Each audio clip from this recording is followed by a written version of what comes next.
Hey YouTube. Today, or this evening, I've already done a job lot of videos today.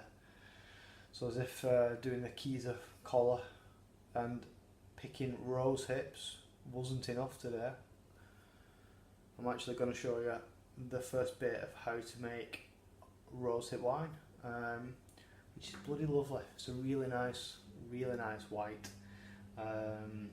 fruity, a bit of vanilla. Really good. Can't recommend it enough. The only trouble is picking the rose hips. But if you've got access or know where there's a job lot of Japanese rose, which have got massive hips, like that, and even bigger, some of them. Then you're on to a winner. Like the dog rose, I think, and field rose, I want to say. The hips are like little tiny things, and they're the right pain in the ass. You'll be picking them all year. But you know, you're picking these, they're massive, like cherry tomatoes. We used to call them tomatoes when we were kids. We used to throw them at cars. Inside, I don't know if you can see that. Where's the camera?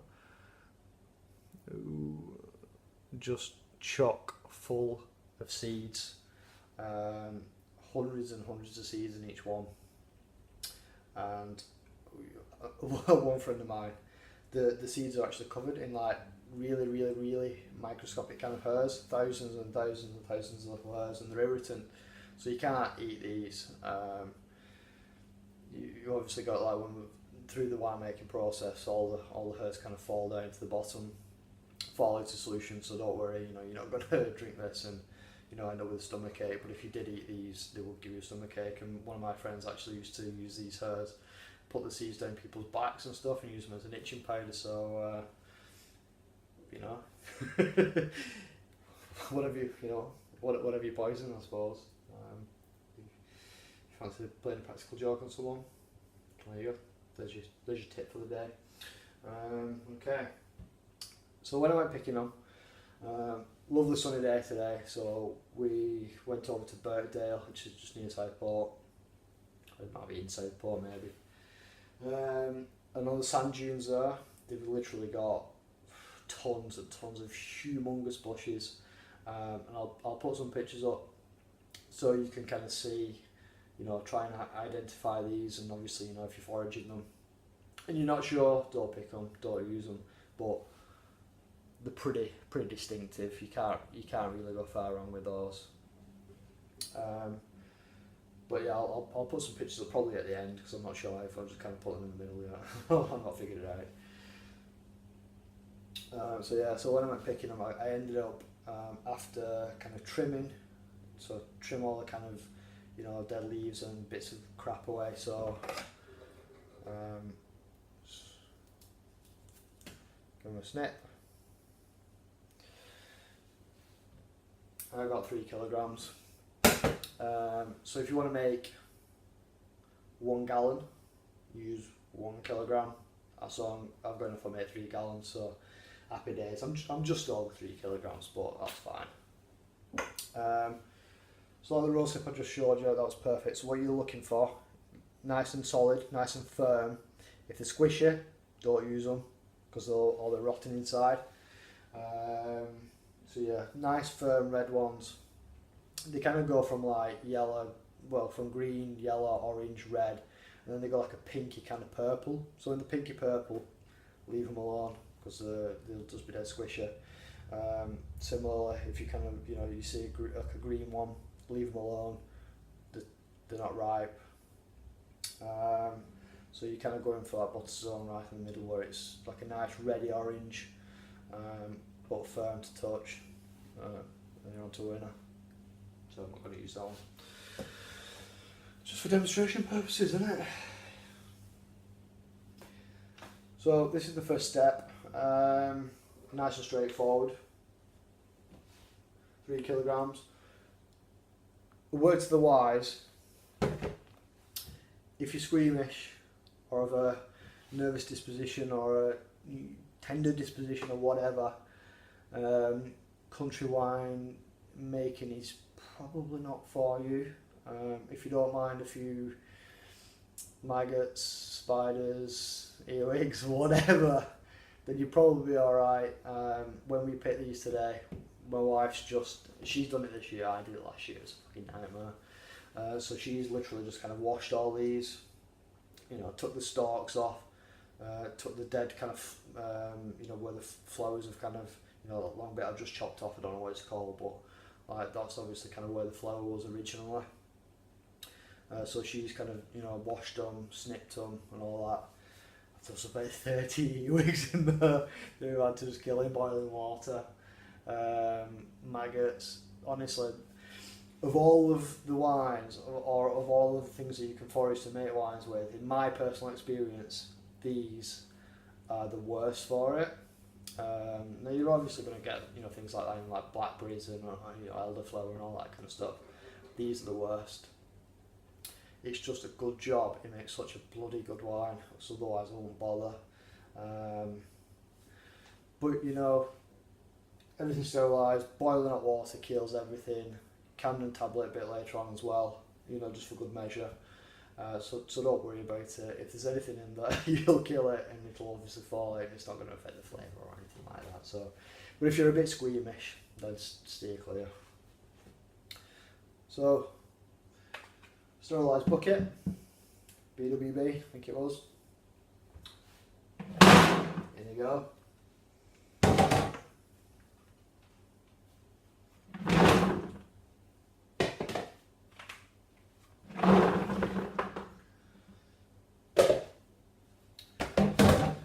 So even though we've killed about 30-40 earwigs, umpteen maggots and spiders and all that kind of stuff, we've washed them and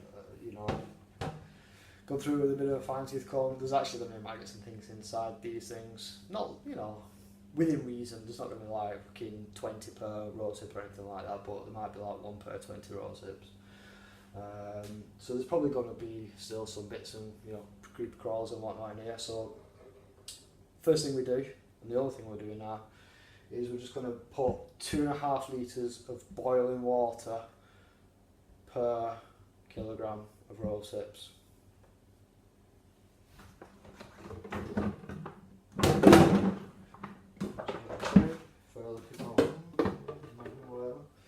Right, so pre-boil kettle.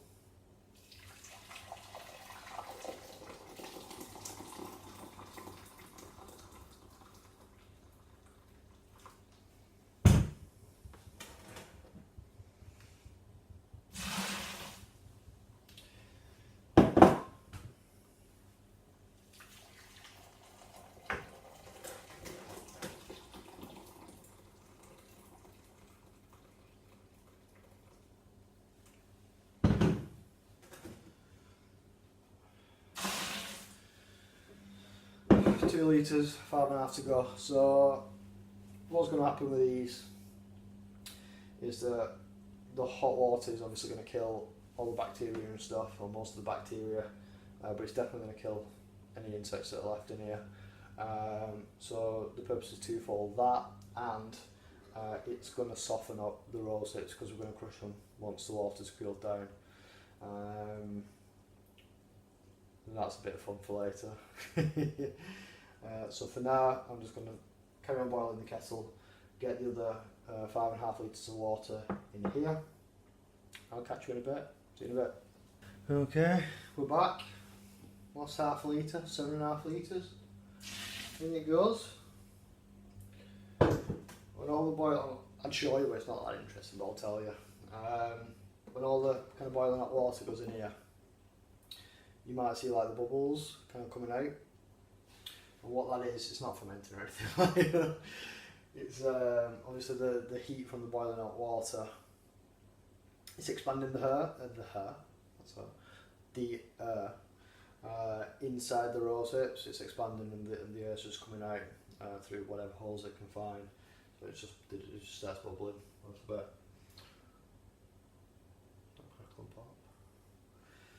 Well, that's it for today. Let it cool down, so I'll come back to it tomorrow. It's like 9 o'clock nearly now, so come back to it tomorrow. and we'll crush them. My skin's crawling from all my earwigs. If you see one on me, just give me a shout. It's like when you watch a documentary, innit? You know, ants and spiders, and you're just like. Argh. But anyway, I won't keep you. You'll be sick of seeing me. I'll take your toilet with me next. I'm just kidding. I'll see you tomorrow. We'll crack on with this. Bye. Yeah, we're back. The rosehips, after we put boiling hot water on them yesterday, I've sat overnight. It's been nearly 24 hours, not far off. So we're ready to go on to the next stage. Now we're going to get our hands dirty on this next bit. We're going to get our hands into the bucket and crush them, just to kind of release all that, you know, fleshy goodness and you know, extra flavour that's kind of inside the rose hips. Now that I've found is the best way. Dog's dying.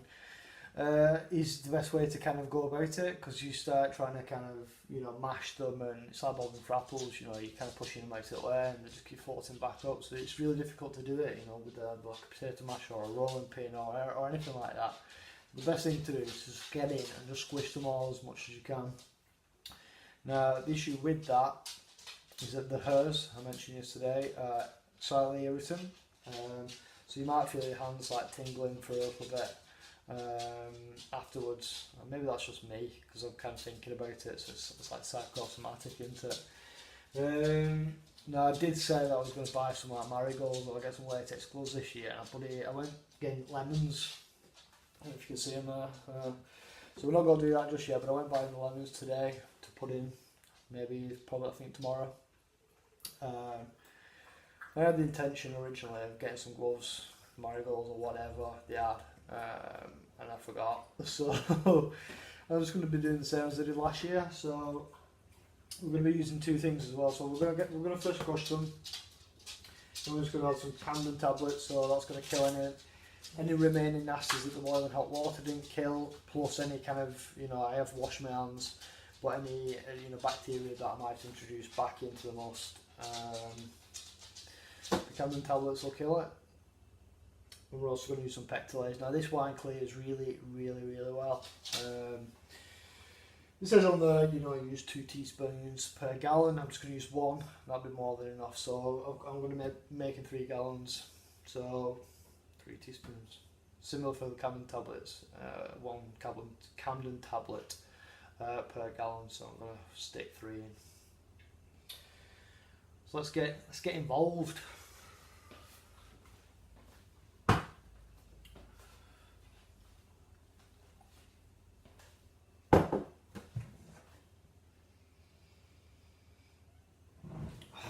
Smells so good. The hideous things, but it smells like really fruity and really floral. It's unlike anything. It's unmistakable. It's just a smell unto itself. It's beautiful. I'm just bring that into here, make it a little bit more manageable. We after all the earwigs that we killed yesterday, we found one that's going around the kitchen. He's gone now, literally. Right, so in fact, that was a good one to show you. So, like I said, the trouble with doing these kind of with your hands, I don't know if you can see that. Maybe not actually. Oh yeah, you can there.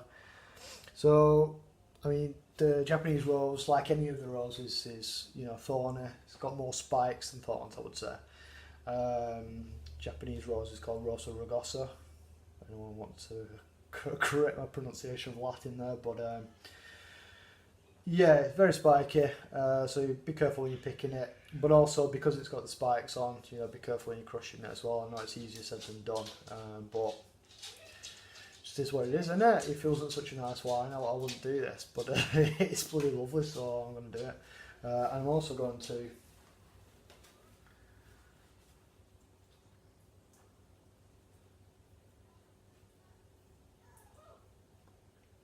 so horrible, horrible alien looking things. They're just not nice looking things at all. But the flesh that's kind of on the outside, it just smells. It smells amazing. So we're not going to crush the pips. I mean, you'd be hard pushed to do that anyway. But we just want to kind of break them open as many as we can. And yeah, that's it. So in we go. Give them a good crush. Break them all open.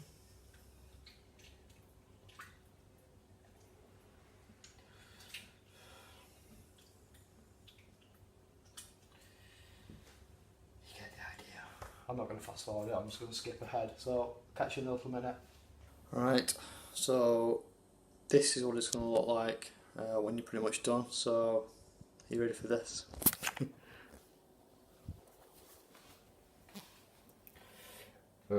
Not the most attractive thing you're ever going to see. So I've not crushed all of them yet. So if you have a kind of a bit of a rummage around, you're probably going to see one or two. Alright, possibly this one here that's not been crushed. So I'll just give it a crush. And the fermentation is going to kind of break it down. As it ferments, because we're going to ferment on this. So there you go. Absolutely horrible looking. I'm selling you on it yet. Okay. I'm going to wash my hands and I'll be right back. Right, so the rose hips, freshly squeezed.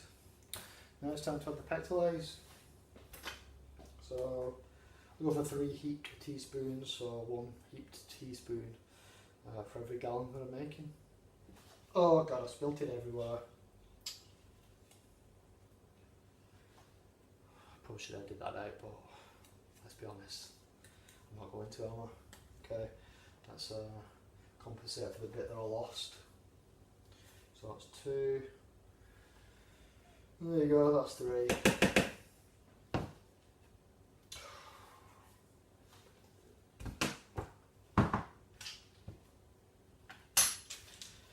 Candle tablets. So again, 1 candle tablet per gallon that I'm doing, so 3 candle tablets.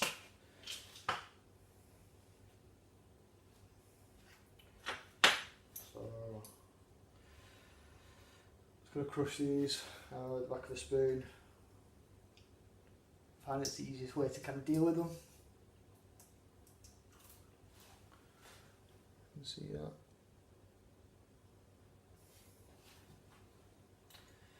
A bit more of a crush.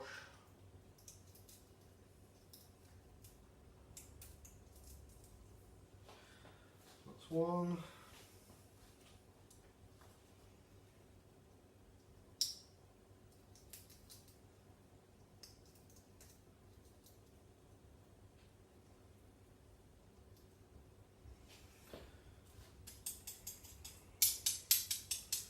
Two.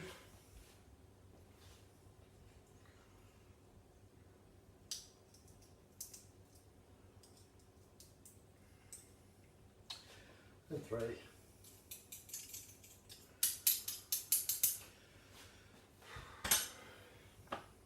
That's pretty much it for now. I'm going to give this a stir.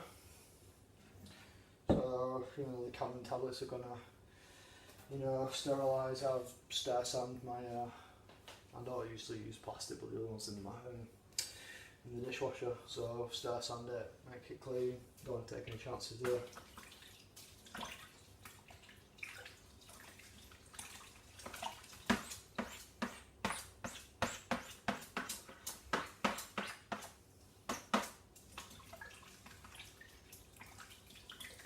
Give that a good stir.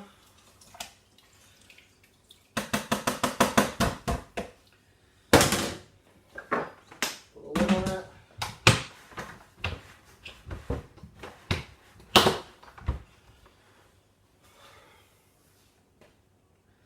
And I'll see you in 24. Right, we're getting there. We're getting there. So, next stage. Sugar, lemon juice, yeast nutrient, vitamin B1 is it? Vitamin B1 tablets, or you can use trinosomol if you've got it. And the yeast. So I've prepared a little bit of this already, you'll be pleased to know.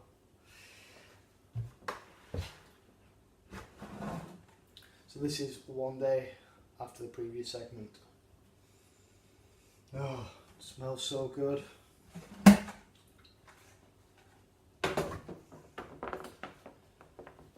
Okay, so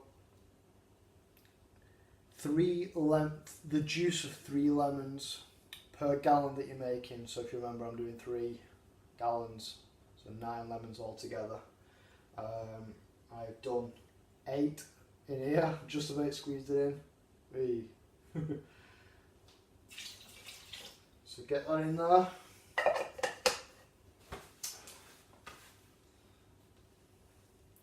Last lemon, lemon number 9.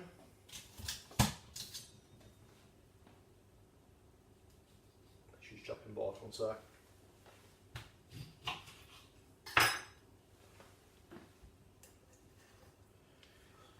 And this is when you know if you've got any little nicks or cuts on your hands when you're doing this. My hands was killing before.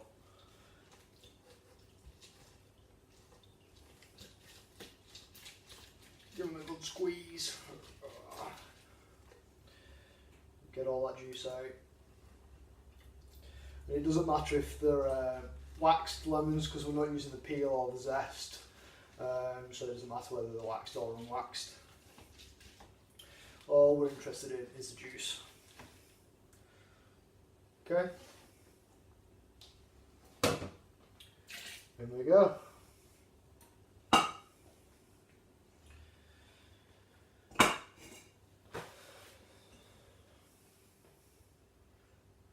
Reward.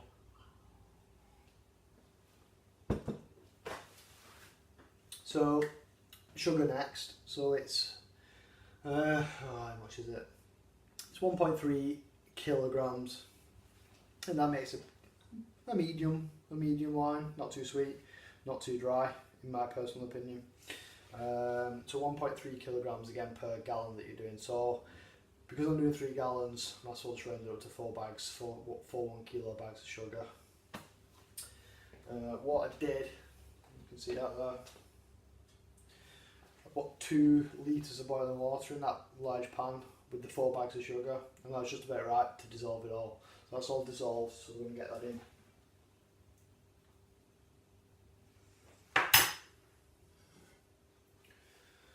It's a bit full, so hopefully I don't spill it everywhere.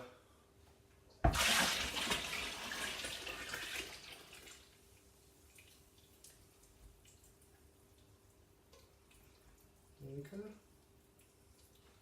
Let's give that a little rinse out.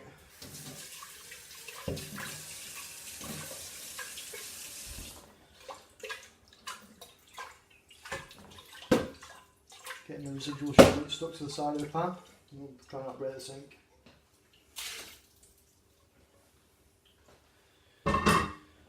Okay, so per gallon that we're making, we're looking to kind of put in 4.5 litres of water.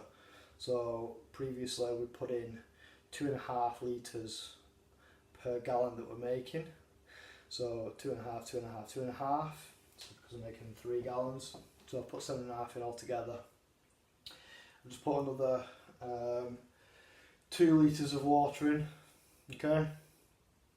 So we've got 4 litres left to put in. Hopefully I've done my maths right there.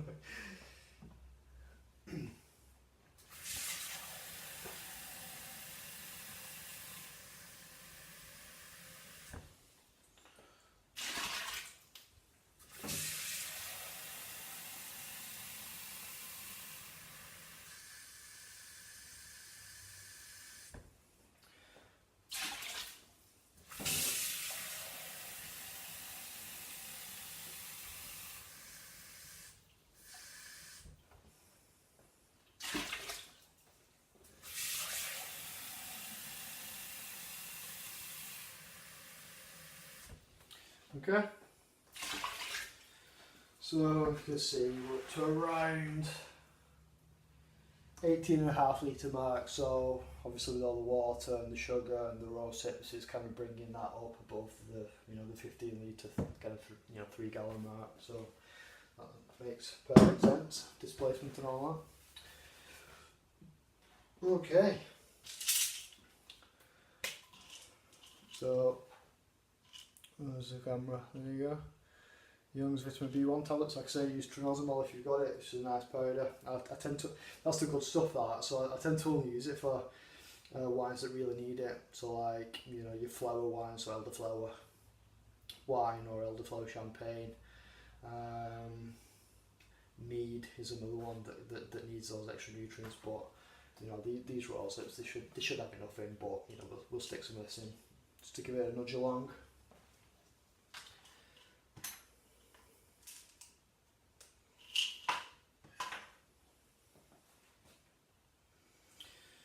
So it says 1 to 2 tablets per gallon that you're making. So I'm just going to stick 6 in. That should do.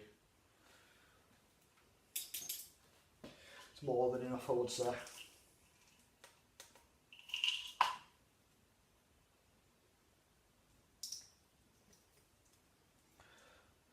Good crush with the back of the spoon.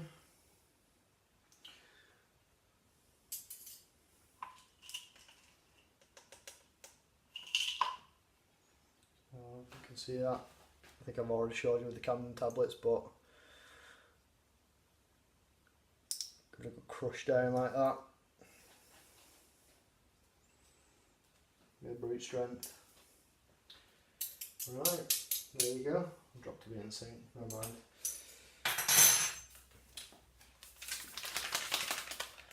So what I'm using is Lalvin D47 yeast, which is commonly used for mead. Now, I've used both this and all-purpose white wine yeast, and both have been equally superb. Now, I would say that last year when I did it, I used this just to because I didn't have any all-purpose white. And the wine that I got from this was slightly better than the previous years. But when you're making things like this, and you're going to you're foraging these rosehips from different places, from different bushes, and even year on year, you get different quality of fruits, and same with blackberry picking. You go back the next year and you might not get the same quality. It's a bit kind of up and down. So I'm not sure whether that actually made the difference, or whether last year's rosehips were actually just better. You've got two variables there, so it's difficult to kind of really make a call on it. But I'm not going to rock the boat. I'm going to go for this again this year.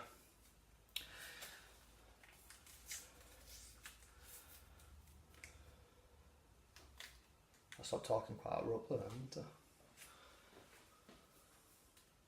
So like I said before, we're just going to ferment on these rosehips, so we'll strain them all out when we rack off.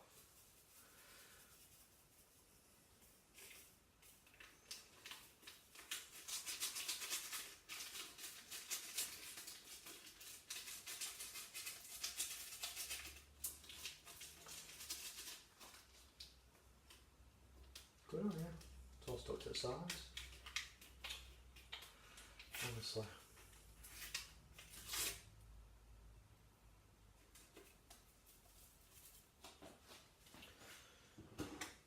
Dropped a bit of foil in my beer.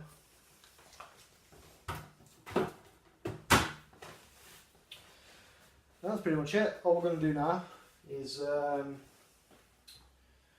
to give it a stir.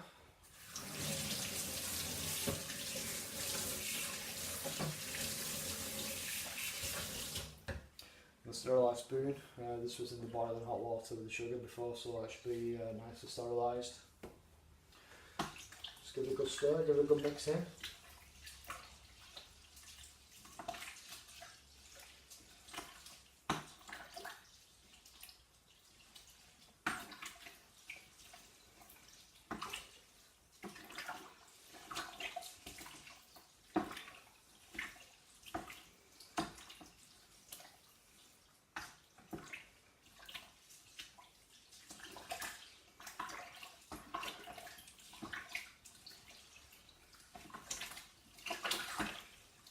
The temperature's a little bit high, sitting around 20, 28 or so, but that's fine. It's fine. If I get it off to a good start, and then it should cool down a little bit overnight.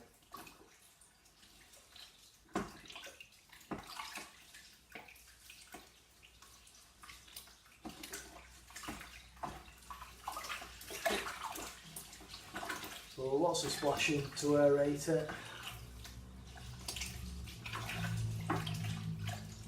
Plenty of oxygen for the yeast.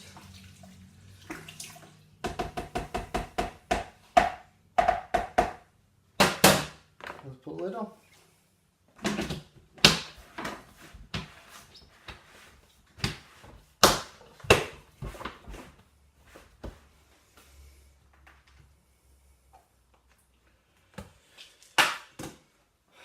And within 24 hours we should have bubbles, so fingers crossed. Oh, right, thank you. I don't think that's fermenting already, but probably just some residual pressure trying to get out. Maybe not, maybe it is fermenting straight away, who knows. Anyway, that's it for now. I'll catch you in a bit.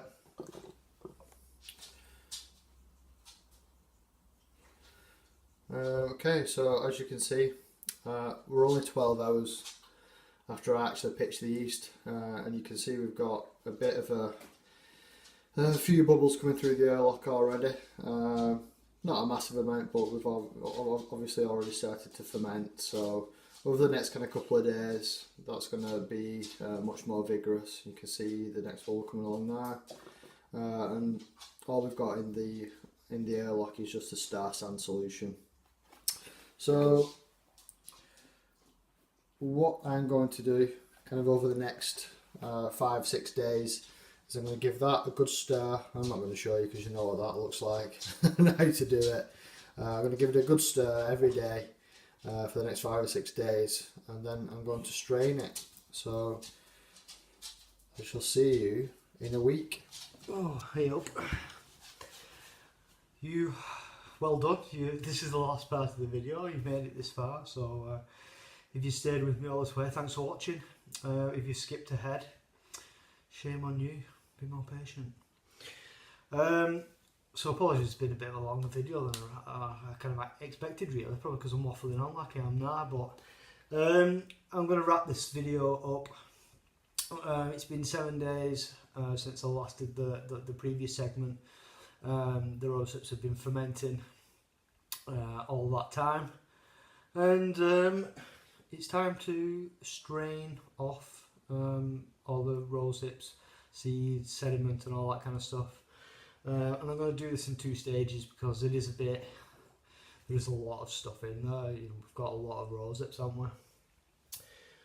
So what I'm first going to do is I've got a sterilised bucket, and I'm going to strain the juice and the rosehips out through a straining bag. In fact, not just one straining bag, but 2. So I'm going to use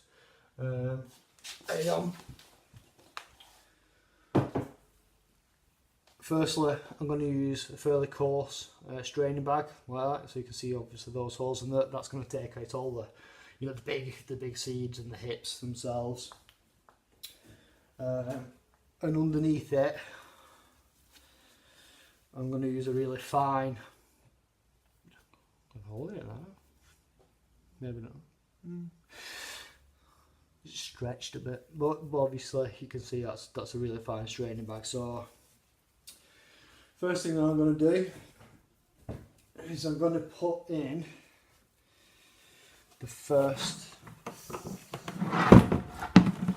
fine straining bag. So what this is going to do is obviously going to catch all the kind of small particles, and it gives us a first chance to get rid of those fine hairs that are on the seeds, like I mentioned earlier on. They'll fall into suspension anyway, but we might as well get rid of as many as we can whilst we can. Okay, and just on top of that, I'm going to put the coarser straining bag. Okay, so don't know if this is going to take all the weight, I'm never quite sure, but I'll just kind of attach that with pegs. And if you've got something a bit stronger, crocodile clips or whatever, then you know, whatever works for you. Your little gap so I can get in with the bucket. Okay.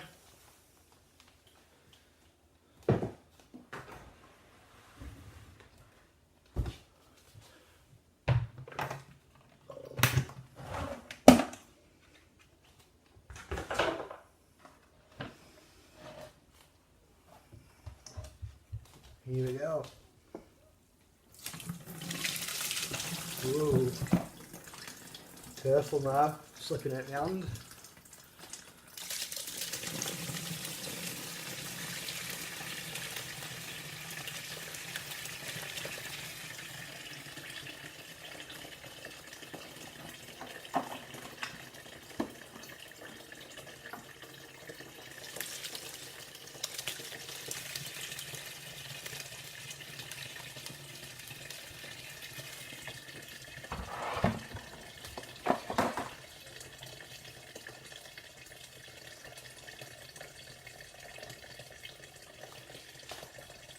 While that's straining, obviously the fermentation hasn't stopped, so reoxygenating, you know, the must isn't a problem at this stage. So obviously we're not going to do that later on when fermentation's finished, because we don't want the wine to oxidise and turn to vinegar.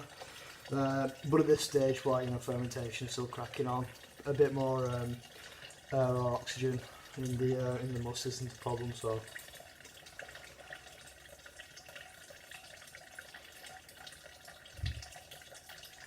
okay, so what I'm going to just do now is I'm just going to take off the top straining bag, give it a quick squeeze, and if the one underneath it looks like it's covered in gunk, I'll just give that a quick rinse under the tap. So yeah, I'll be back in a second once I've got these thrown in the bin. So you can actually see that's pretty gunked up at the minute.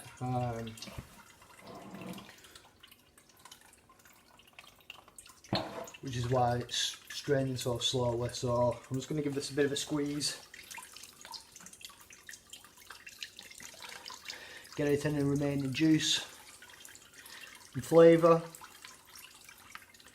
There we go. And yeah, just give this a little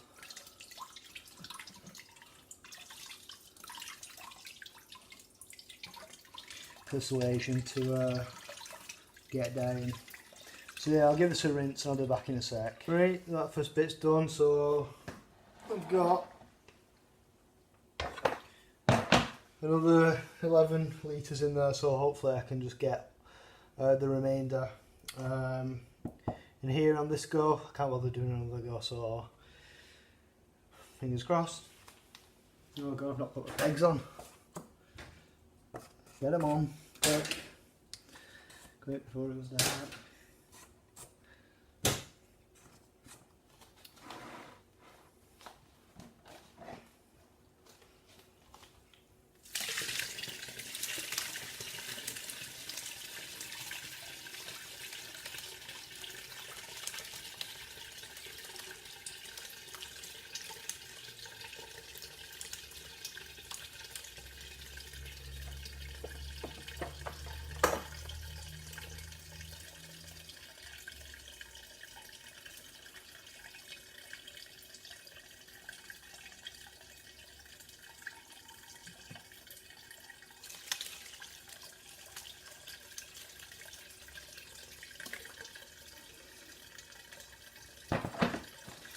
Right, I'll give it a minute and I'll come back to you. I don't want breach, do I? Breach over top, so bear with me.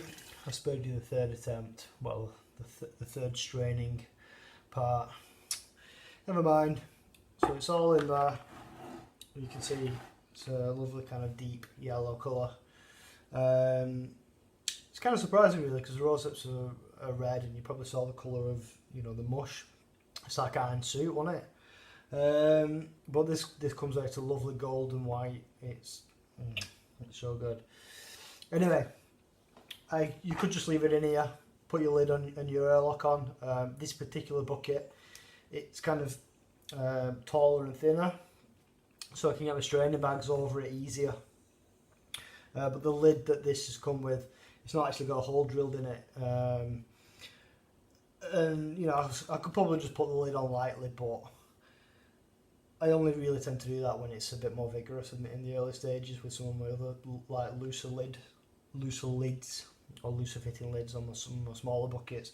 So what I'm going to do is I'm just going to stick it into this plastic carboy.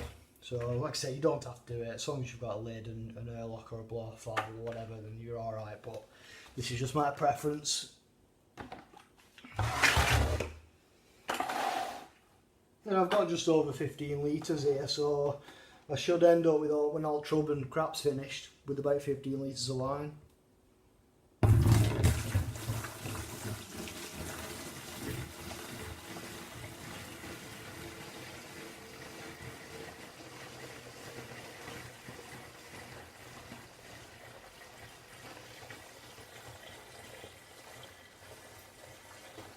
Ooh. Try not to spill it all over the floor.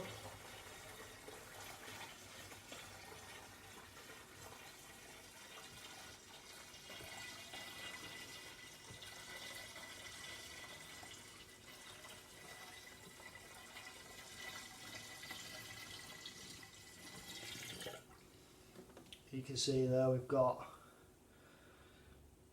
it's a deeper colour, so you've already got lots of particles and crap in there, so I'll take this opportunity to filter them out and get rid of them as well while I'm at it.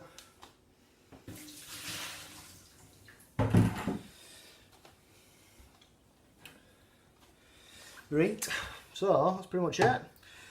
On we go. I've already lubed up. So it's got a nice tight seal. Tighten that. I'll lube my cork as well. Hey. When I was rinsing it before, I had a bit of a leak coming out through the bung. So yeah, a nice tight seal with a bit of KY or petroleum jelly. So and that's it for now. I'm going to kind of draw the video to a close there. I'm going to let this sit for about a month or so in here. And we should end up with quite a lot of crap at the bottom.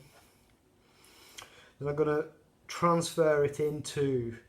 The reason I'm using this, I could have put this into like 3 demijohns if I'd have wanted to, but obviously you can see it's a bit of a faff, isn't it? So I decided against it and I'll use this big carboy for this first stage. But when it's done in here, I might put it into 3 demijohns then, because once it's in the demijohns, obviously it's glass, it's see-through, and you can see, you know, how clear it is. And once it's crystal clear, you're pretty much good to bottle it. I mean, as long as you've left it a few more months, so it'll be in here for a month, put it into the demijohns, and it should be in those demijohns for at least probably 2 months. You know, A, so you know that it's clear, and B, so you know it's obviously fermented out. Now, if you wanted to, you can keep taking, you know, your gravity readings, but you know, there should be fairly little activity by then, so you know, kind of once it's cleared, you can bottle it. So I'm not going to show you those stages. There's plenty of videos out there of that.